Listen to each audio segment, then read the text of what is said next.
To the casual eye, it may look like nothing more than a sleepy little fishing village, typical of those found throughout the Caribbean. But Port Royal is different. Beneath its waters lies a unique time capsule, a sunken city more than 300 years old. Port Royal is the most important underwater archaeological site in the Western Hemisphere. There's more history and archaeology down there than 50 or 100 shipwrecks all combined. The history of Port Royal's sunken city, its legendary rise, its catastrophic fall, and promising rebirth, begins in the middle of the 17th century, when European nations fought over possession of land in the New World. It's hard to underestimate the importance of the Caribbean in that period. The Caribbean was the Wild West for Europe. It was the frontier. And the pirates and the privateers, the buccaneers, they were the vanguard of the expansionist countries and responsible for achieving nationalist aims and also for a lot of the immigration. If the Caribbean was Europe's Wild West, then Port Royal was its Dodge City, a boom town full of pirates, prostitutes, and purveyors, and where silver and gold were as plentiful as rum. Its rapid growth began just after England seized Jamaica from Spain. Spain was wealthy but weak, and England and the other European powers wanted their share of the New World riches. And Jamaica was in a wonderful location, and Port Royal an even better one, on the south side of the island, with a wonderful sweeping quay that formed a natural harbor that could easily hold 500 ships. Nearly everyone, it seems, in Port Royal was a pirate at one time or another. Protecting the island in exchange for plunder was too good an offer to refuse. Being a pirate was a very opportunistic way of making a living. People would do it off and on, and so it wasn't that you was a pirate exclusively. You might be working in a tavern in Port Royal, and then one of the merchants is fronting the money for an individual, and they're going to go off on a raiding one of the coastal Spanish towns, and so you would go with them.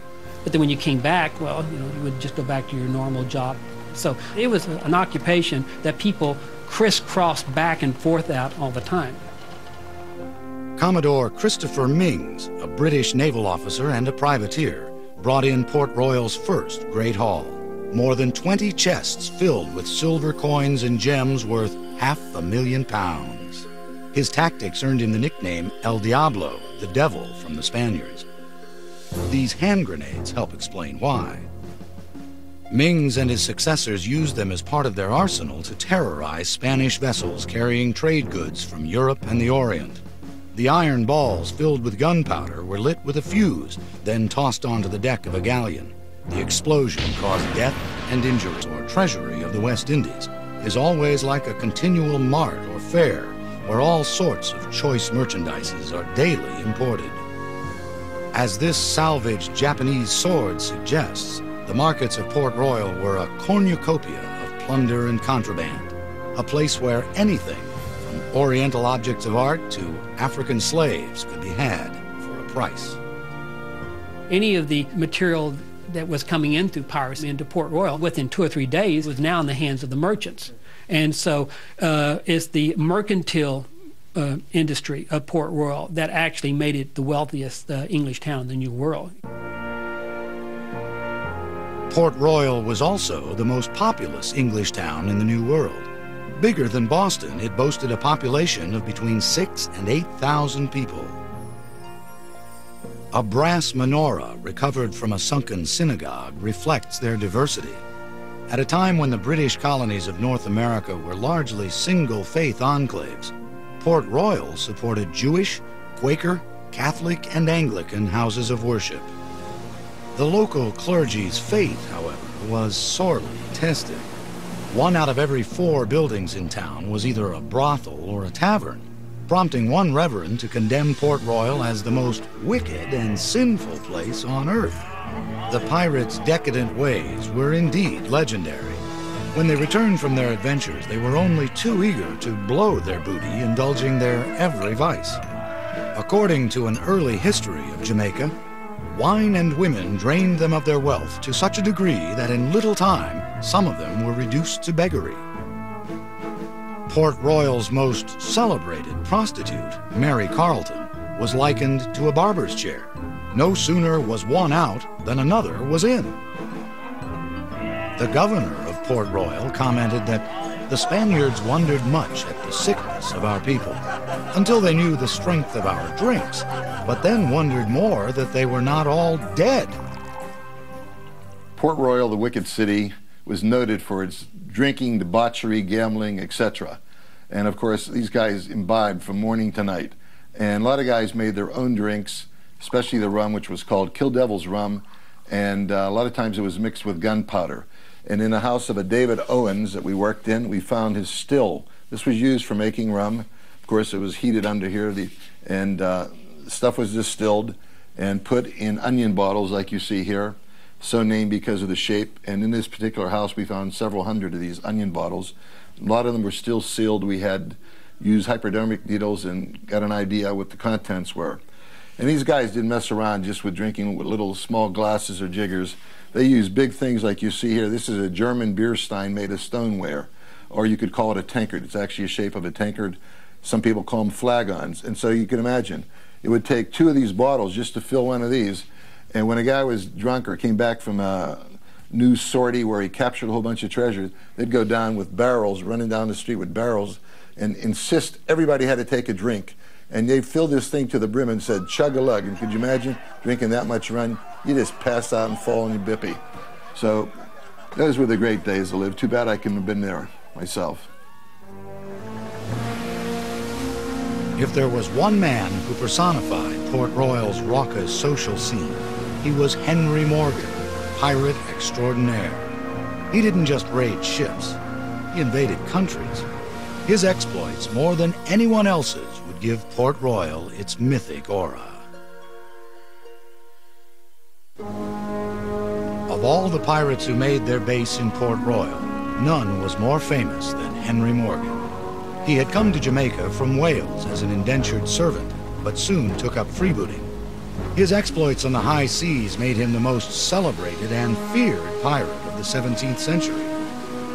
He's separated from other pirates because he was a brilliant tactician.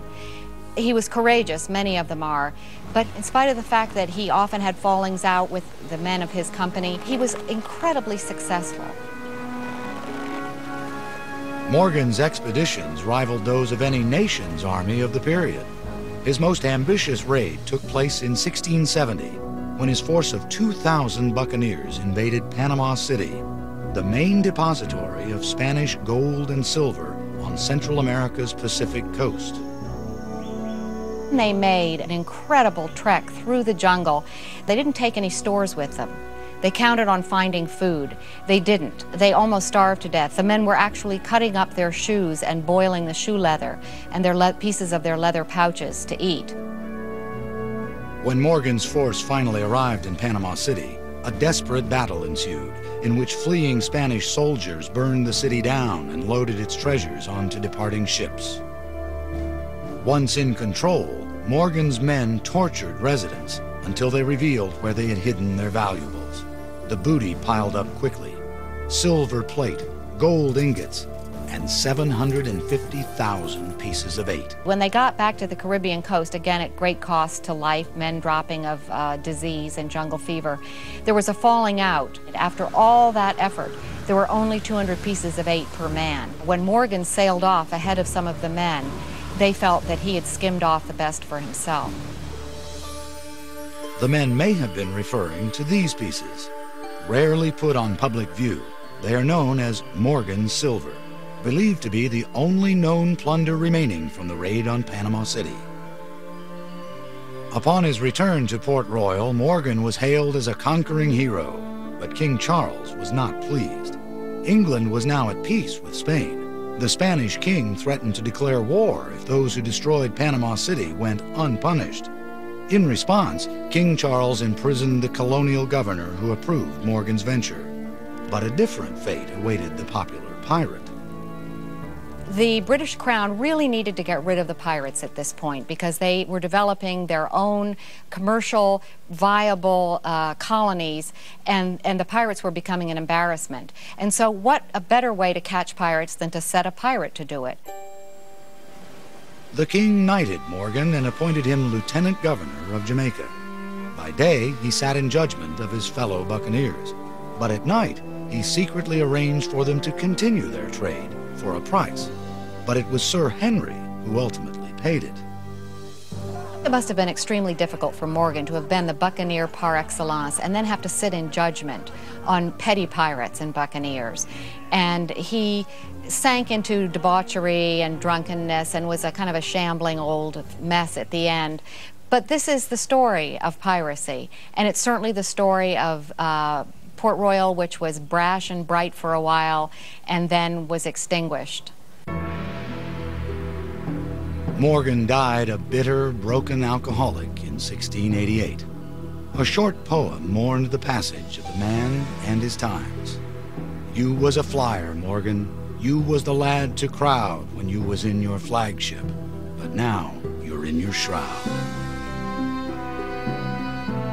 Morgan's era was over, but Port Royal continued to thrive into the early 1690s as a pirate haven. Sometimes there were as many as 150 buccaneer pirate ships right in here, and of all different nationalities. I mean, we're talking about people who were plundering in the Red Sea, plundering off of Madagascar, all around the world. They all came here. But the boom could have gone bust at any moment, not from sudden political changes, but rather from geological shifts. Port Royal was precariously situated on a thin spit of land at the tip of the Palisados Peninsula. It's unconsolidated sand with the water table of 1 foot to 2 feet beneath it. And so they build this town up on it, and you can't dig foundations for the houses because you hit the water table too quickly. As a result, Port Royal has always been vulnerable to natural disasters. Just how much can be seen in this structure, the Giddy House. It tipped over in an earthquake in 1907 and got its name from the sense of disorientation it induces in those who enter. It's nothing, however, compared to what Port Royal experienced back in June 1692. The denizens of Port Royal were no strangers to catastrophe. They were frequently beset by hurricanes. They'd had an earthquake 4 years earlier, a minor one. But the morning of June 7th was frightening to those few people who were up really early and saw that the sea was strangely glassy. As the morning wore on, it was terribly sultry. The air was very heavy. And the sky turned a brassy color shortly before noon. There was an absolutely apocalyptic event. In many places, recounted a survivor, the earth cracked, opened, and shut with a motion quick and fast, and of these openings 200 or 300 might be seen at a time. In some of these, people were swallowed up. In others, they were caught in the middle and pressed to death. And in others, the heads only appeared, in which condition the dogs came and ate them. Here you have 2,000 buildings, and all but about 160 slid into the sea in a matter of seconds, because there were also 3 tidal waves, and almost all the shipping in the harbor got all freaked up and thrown on top of the buildings, and it's really scary. It's like some of these Hollywood movies, but this actually happened to these people. Perhaps the most compelling account of the earthquake is etched on the headstone of Louis Galdi in the graveyard of St. Peter's Church. He was swallowed up in the great earthquake, by another shock thrown into the sea, and miraculously saved by swimming until a boat took him up. Galdi was one of the few to survive. He went on to become a church warden. The fate of his fellow citizens must have given him cause for prayer. 2,000 people, about a third of Port Royal's population, died immediately in the disaster. Approximately the same number perished in the following weeks from diseases caused by the rotting of unburied corpses. The town itself was devastated. 33 acres, nearly 2/3 of Port Royal, collapsed into the sea. Gone was everything from 5 of the island's 6 forts to Henry Morgan's grave. Even in its decimated state, Port Royal's notorious reputation survived. Looters roamed the streets, cutting off the fingers of the dead to more easily pilfer their rings. Others dove into the water, recovering what they could from the rubble below. clergyman preached this catastrophe of biblical proportions was God's punishment for Port Royal's wicked ways. Perhaps they were right. The town was never the same. Though rebuilt, it was hit by a series of hurricanes and fires that drove many residents to relocate to Kingston, a new settlement that became the island capital. Scientists, however, have another explanation for the cause of the disaster.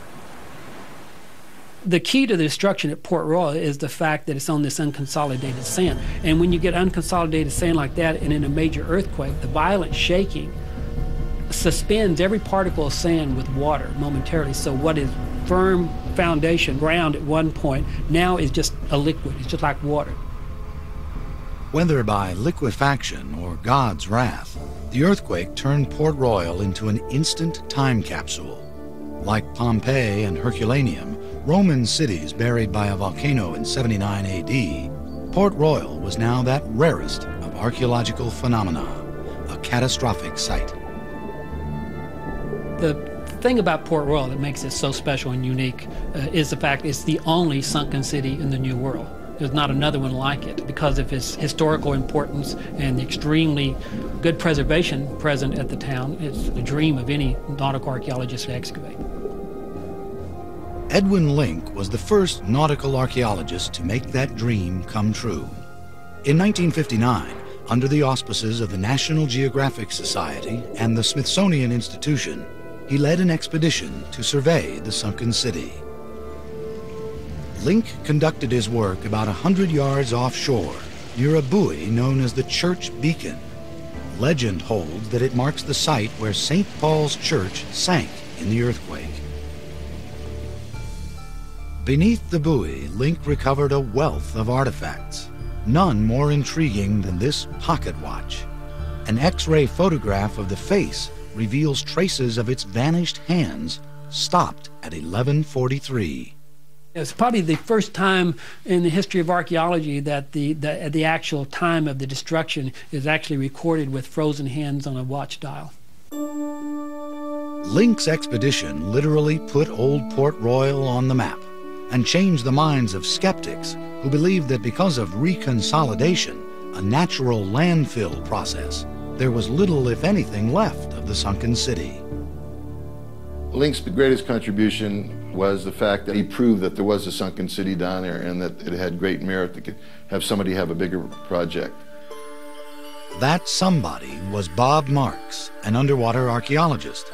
He would lead his own expedition 5 years later and recover enough artifacts to rival the plunder of any Port Royal pirate.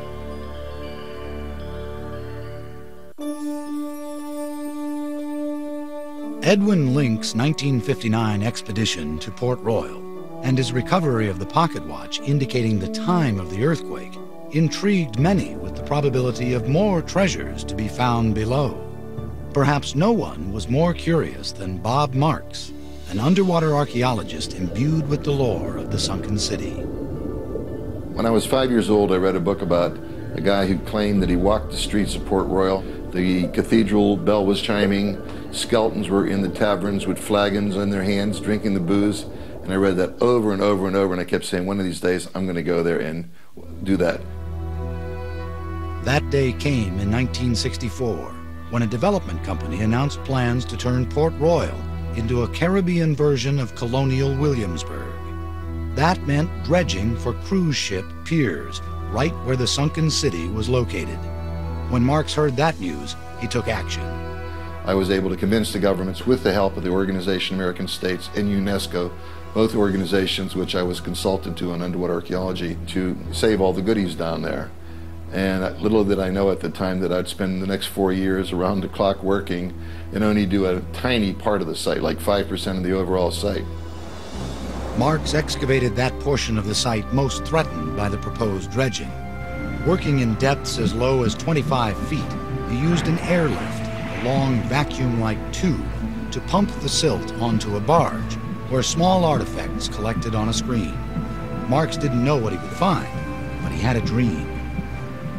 From the very, very beginning, when I first started the excavation here at Port Royal in 1964, I dreamt about, let's find Henry Morgan's grave because we knew he was buried at Port Royal, or at least his tombstone. Marx's quest wasn't easy. Sewage from Kingston severely limited underwater visibility. Sharks lurked nearby. Cave-ins and earthquakes threatened. You're working in a cesspool, but the information that you're getting, you can't get anyplace else. So we put up with it day in, day out. And every morning, you know, I'd wake up so excited to say, okay, what am I going to find today? Apparently, a lot. Marx may not have found Morgan's grave, but he and his divers seem to have salvaged everything else.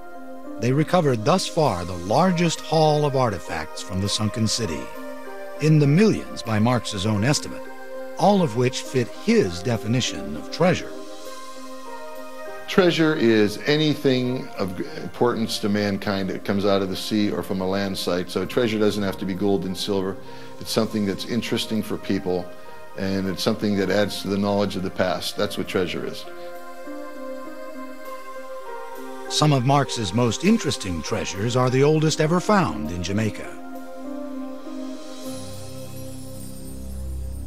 Soon after I started the excavation, I realized that others had lived there before the pirates settled in Port Royal in 1655, because I began finding Arawak artifacts. Arawaks were the first settlers on the island. They were there at least 1000 AD, and they were all over the Caribbean in different islands. And some of the first artifacts we found were these religious figurines that you see here, made out of stone, probably of Indian gods. And we found several of those also in wood, in very good condition. And the next thing we started to find was a number of ceramic vases and pots like you see here. This particular one here is really great because it's in the shape of an Arawak canoe that was used mainly for fishing and transportation between the islands. And these adzes or axe heads are interesting because these two here are made out of jadeite, and the nearest source of jadeite is Guatemala, which shows that they had trade, you know, all the way to Central America. The two biggest are weapons used to fight, and the smaller one is used as kind of a axe for chopping wood or digging out a canoe or something like that. So it really was great to find all these Indian artifacts on the site. Most of Marx's finds are fittingly stored in a landmark building, Port Royal's Old Naval Hospital, built in 1819 and owned by the Jamaica National Heritage Trust. As the main repository for Marx's artifacts, the hospital has become a latter-day version of the city that sank just beyond its seawall. The grounds are littered with artillery Marx brought up from various shipwrecks, including mortar balls from what is believed to be the Ranger, a vessel that once belonged to pirate Black Bart Roberts, and cannon from what may be the HMS Swan, a British naval vessel that was thrown onto a building by one of the 3 tidal waves that followed the 1692 earthquake. Even the outhouses claim a connection to Port Royal's storied past. The bricks are recycled from the hundreds of thousands Marx reclaimed from the sunken city. Inside the hospital where naval officers once awaited treatment, artifacts await further study. A small selection reveals how life was lived in the pirate town at the time of the Great Quake. This was originally thought to be a cooking baster, but analysis of its contents at the British Museum revealed that it's really a urethra syringe. With it, a mixture of lime and molasses was injected into a man's penis to treat venereal disease. These lead pieces were used as weights in the fish and meat markets. Their markings, however, indicate an amount more than they actually weigh. Whoever patronized the salesman who used them got cheated. And a crushed pewter chamber pot permanently bears the impact of the earthquake's brutal force. But it's in the Institute of Jamaica, in Kingston, that one finds perhaps Marx's most valuable object. Every diver dreams of finding a treasure chest. And here I actually found the wooden chest, and inside were 3,000 of the most perfect silver coins, because the same anaerobic conditions that protects all the organic material also protected the silver, and they were the most perfect coins I ever found. This piece of 8, plundered by pirates from a Spanish galleon, is one of the few left from Marx's excavation. It's kept in a vault because most of the other coins have since disappeared and are presumed stolen. Grim proof of their irresistible allure. It also provided the irrefutable proof the Jamaican government required to halt the planned dredging of the harbor. Because of Marx's work, the sunken city would not be disturbed, but rather discovered anew by future underwater explorers.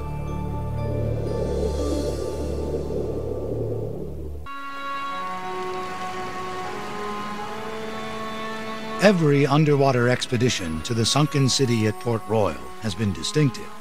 Edwin Link's 1959 exploration was the first and raised tantalizing possibilities for those who followed. The dig conducted by Bob Marks in the 1960s was the largest, yielding the greatest quantity of artifacts. In 1981, the longest and most detailed study of Port Royal began when the Jamaican government invited the Institute of Nautical Archaeology at Texas A&M to excavate. Donnie Hamilton led the expedition. Originally I said, okay, I will go 1 year and see what the conditions are like. So when we went out there, we found that we could conduct controlled excavations, we could take photographs, we could take underwater video, we could find artifacts. So what started to be a 1-year trial excavation turned out to be 10 years of going to Jamaica. From that first year, we saw that there wasn't another site like it, probably in the world, that's comparable to what you find at Port Royal. Anybody who's interested in 17th century English archaeology, that's the site to excavate. Unlike Bob Marks, whose site was predetermined by proposed harbor dredging, Hamilton could choose where he wanted to excavate. After consulting period maps of Port Royal, he selected what was once a busy intersection in the commercial center of town. This area was chosen because it's probably the only portion of the sunken city where one finds buildings that sank vertically with minimal distortion. This phenomenon was caused by the liquefaction that occurred during the earthquake. Hamilton's team uncovered 8 buildings ranging from a probable tavern and cobbler shop to private residences. Using a water dredge, a more flexible version of an airlift, Hamilton's team gathered artifacts at depths of less than 15 feet. It was just the first step of many to conserve the past. Underwater archaeology is very expensive in terms of conservation. While we may spend 3 months working in the summer, it may take 3 to 5 years to conserve all the artifacts we bring up in one excavation season. Hamilton explains the steps involved in the conservation of metal objects, the kind most susceptible to decay and incrustation. The biggest problem we have with the artifacts from Port Royal is just the fact that they're all covered with marine growth from being 300 years in the salt water. And so the first process we have to go through is x-raying them to find out exactly what is inside each one of these incrustations or concretions. We take each encrusted object and make an x-ray of it before we start the conservation process, and then the x-ray shows the interior detail. On this x-ray you can see the trigger of a gun. Here's the side plate of the gun, the spring inside behind the side plate, and then part of the hammer which held the gun flint. And the x-ray shows us clearly the degree of preservation, and it determines the next process as we go through. As soon as we evaluate the x-ray and determine what's inside, then we just start mechanically cleaning the incrustation off the object.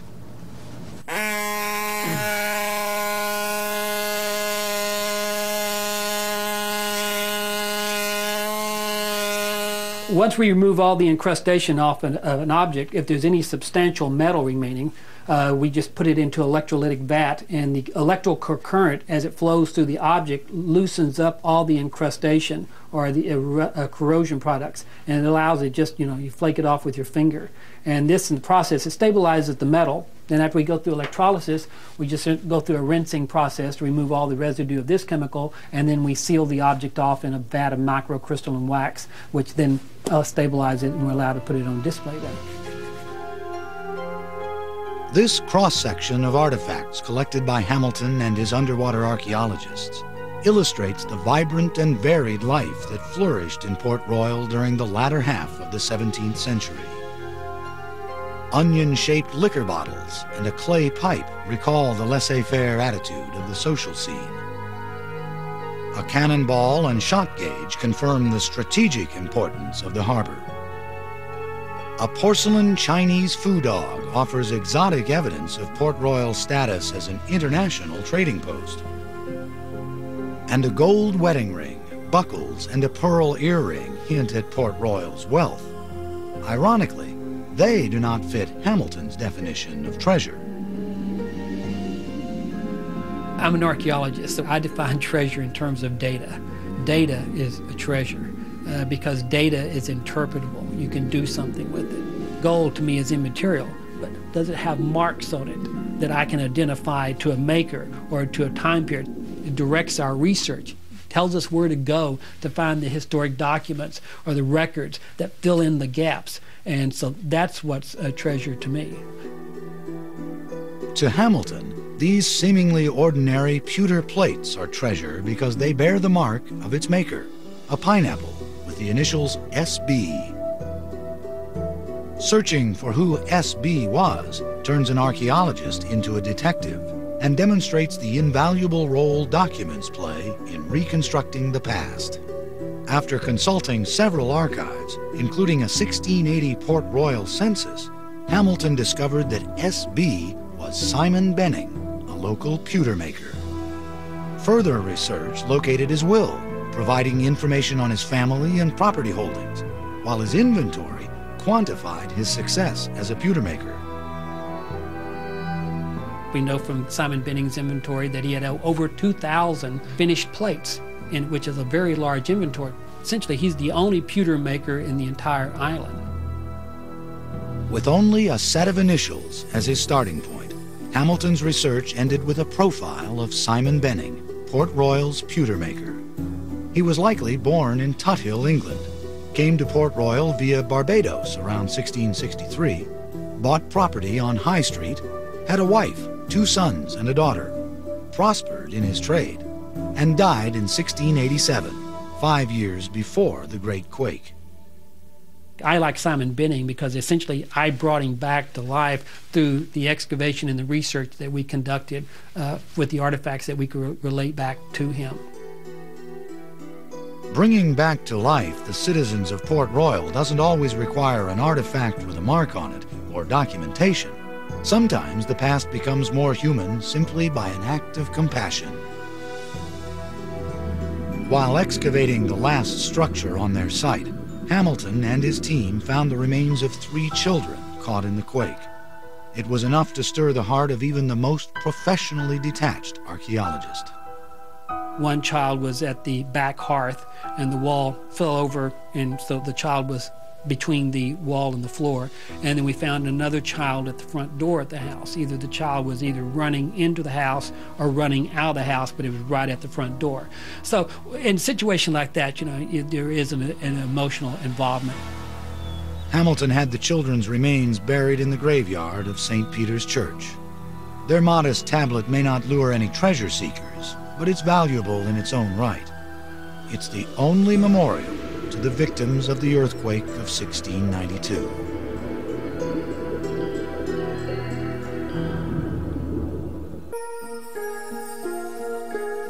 In spite of the impressive recoveries made by the Link, Marks, and Hamilton expeditions, much of Port Royal has yet to be explored. Of the 33 acres that originally sank, 20 have been lost to reconsolidation, nature's own landfill process. Of the remaining 13 sunken acres, only 3.5 have been excavated. Only a very small area of Port Royal has been excavated because it is such a time-consuming thing to work underwater, and because you're working in 10-centimeter levels as you dig, it takes a long time to excavate a single area. Marianne Franklin, a PhD candidate at the Institute of Nautical Archaeology, is planning the next excavation at Port Royal. Her site is the shipwreck of what is believed to be the Ranger, a vessel with a curious history. Of French origin, it was seized off the west coast of Africa by Bartholomew Roberts, also known as Black Bart, one of history's most infamous pirates. He was interesting because, unlike most pirates, he was a teetotaler, and he made his men sign articles. Every pirate had to sign articles agreeing to the rules of the ship, and his included no swearing and no drinking, and lights out by 8 o'clock. On the high seas, however, Black Bart was a terror, raiding and plundering at will during the early 18th century. The British Navy finally brought him down after a long pursuit and a short battle off the Guinea coast. Following Robert's bloody death, the Ranger returned to Port Royal, where it sank in a hurricane in 1722. Bob Marks located a shipwreck during his excavations in the 1960s that loosely fit the description of the vessel. Franklin intends to determine definitively if it is the Ranger. She doesn't expect to find pirate plunder on board during this exploratory dive. Anything of monetary value has long since been salvaged, but Franklin does hope to find her own version of treasure. Treasure for an archaeologist is not material goods, things you can hold or sell for monetary value. What's neat is that you can go down, look at the archaeological record, put it with the historical record, and get a better understanding of a different time in the past. Then make sure that the information you find gets to the public so that kids can understand, because if you just keep what you find to yourself, you're no better than the pirates. The interesting thing about finding the Ranger and doing this excavation now is, as we speak, they're excavating Blackbeard's vessel, Queen Anne's Revenge, off the coast of Carolina. These two vessels were both used by the pirates at the end of the Golden Age of piracy in 1721. So archaeologically, we'll have something to compare it to from the same era, another vessel. And these are the only two ships that have been excavated by archaeologists using controlled techniques. But Bob Marks proves, however, that one need not utilize the controlled techniques of an archaeologist to recover a wealth of artifacts in the waters off Port Royal. He shows just how easy it is during his first return to the sunken city in over 30 years. I went out there in 40 minutes just using snorkel equipment because no scuba equipment was available, and hand fanning with my little hand. I went and found all these little goodies you see here, and it gives you an idea of the diversity of different stuff there. Among Marks's finds are broken bits of Chinese porcelain, musket balls, a child's marble, broken pipe stems. These two, when put together, reveal where the pipe was made, Glasgow, Scotland. And a nondescript chip is actually a coin, a Spanish piece of 2. When one looks carefully, the coat of arms of the Spanish king becomes partially visible. So this was all in 40 minutes. I didn't really expect to find anything. And of course I was excited as the first day that I ever been on a site. Port Royal has the greatest potential in the Western Hemisphere for the field of underwater archaeology and maritime history. Developers seek to capitalize on that potential by transforming the sleepy little fishing village into a tourist attraction. Ironically, Bob Marks's excavations in the 60s halted a similar plan when proposed dredging for cruise ship piers threatened the very existence of the sunken city. But this time, according to the new plan's chief proponent, it will be different. Things have changed significantly, and we're putting in the cruise ship pier in an area where we do not need to dredge. And this is an area far enough away from the sunken city that there will be minimal, if any, impact on the sunken city of Port Royal. The whole way that development is done has changed. The redevelopment plan will take between 5 and 10 years to complete, at a cost of more than $50 million. It features the restoration of historical landmarks and the construction of shops, taverns, and restaurants, staffed by local residents in period costumes. The most ambitious part of the plan calls for the installation of an underwater museum, believed to be the first of its kind, from which tourists can look out onto historically accurate diorama scenes of life in the sunken city. The entire redevelopment project is intended to give Port Royal a major facelift without destroying its fragile natural beauty and cultural significance. We will be cognizant of two major issues. Number one, the environmental impact, and we're doing environmental impact assessment studies as we speak. Secondly, we're going to be doing an archaeological impact assessment study, which is going to look at all the archaeology of the area to ensure minimal impact. So we are very cognizant, and if we need to change the plans, we will, in order to ensure that there's minimal impact. When completed, it's expected that the redeveloped Port Royal will be as prosperous as it was in its heyday, attracting people from all over the world and taking in enough gold and silver to rival Henry Morgan's fortune. We've run our numbers on the economic impact. You're talking about 25,000 people visiting Port Royal on a weekly basis, each spending in the range of $100 US. When you multiply that by 50 odd weeks, you know, you're talking about significant amounts of money, about 125 million US per year, coming into the economy in Port Royal and Kingston, but Jamaica generally. Despite its notorious past, the future of Port Royal holds great promise, and that's a treasure sure to enrich everyone. We believe that Port Royal is an absolute treasure because it can be transformed into something which serves a very positive and useful purpose in terms of education, in terms of understanding of our history, in terms of understanding how people related to each other in a peaceful and vibrant way.